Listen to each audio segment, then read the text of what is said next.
both in our internal politics and in our foreign policy, things really went awry over time.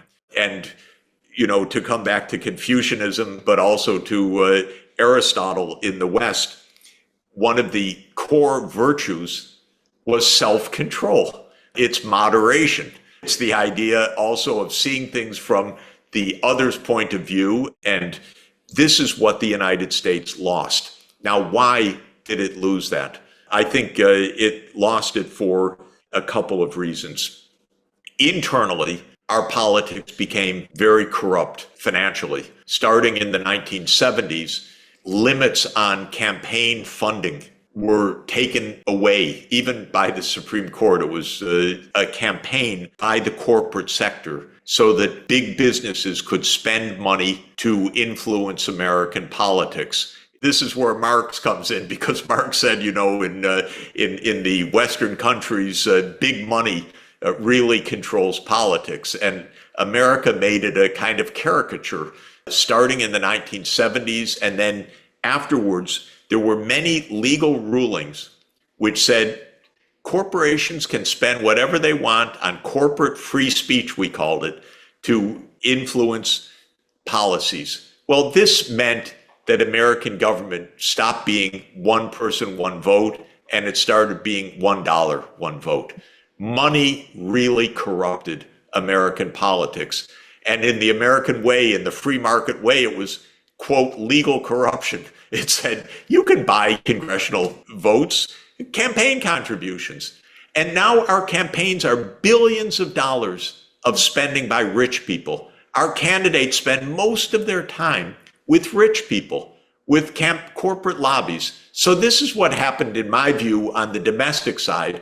The Congress doesn't want to hear from average people. It wants to hear from big donors, the ones that finance the campaigns. And then it's possible to take over whole categories of politics.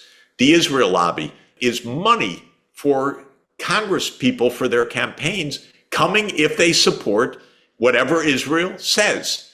The military-industrial complex pours in money to congressional campaigns, as long as the congressmen say, yes, buy more military arms, have a big defense budget, and so on. Then on the other side was a different kind of hubris of geopolitics. It's not unrelated, but it is a little bit different. The US was in the Cold War with the Soviet Union. The Soviet Union had real security concerns, especially since it had lost 27 million people to Hitler's invasion in World War II. And so they wanted to know, how are we going to have security? But at the same time, the United States remilitarized Germany almost immediately after World War II. And the Soviet Union said, but what about our security? And the United States said, we don't hear you, you're on the other side. So the Cold War proceeded. It was extremely dangerous. We came very close to nuclear war on several occasions, accidental or deliberate. Then in 1991, the Soviet Union dissolved under its financial crisis and its ethnic pressures and its internal divisions. At that moment, the US could have said, now we have a chance for peace, because actually what the Soviet leader, Mikhail Gorbachev, was saying at the time, and President Yeltsin, the new leader of Russia, was saying at the time, we just want normal relations. We want mutually respectful relations. We want peace. But the United States said, no. We won, you lost, we run the world.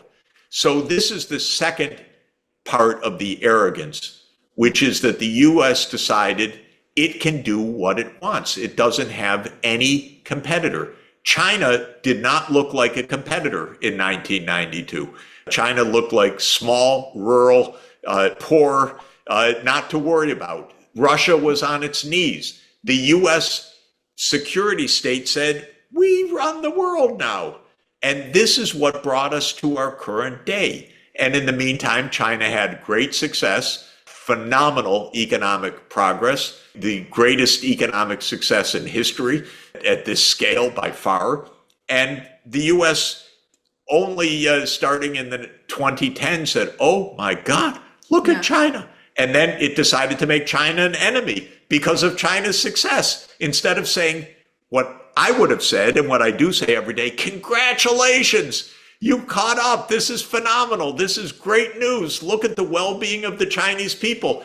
Look at the end of poverty. This is a great contribution to humanity. This is an inspiration for Africa. Thank you for the Belt and Road Initiative. This is a way to modernize infrastructure. This is what the United States should say. But of course, it's the opposite of what it is saying.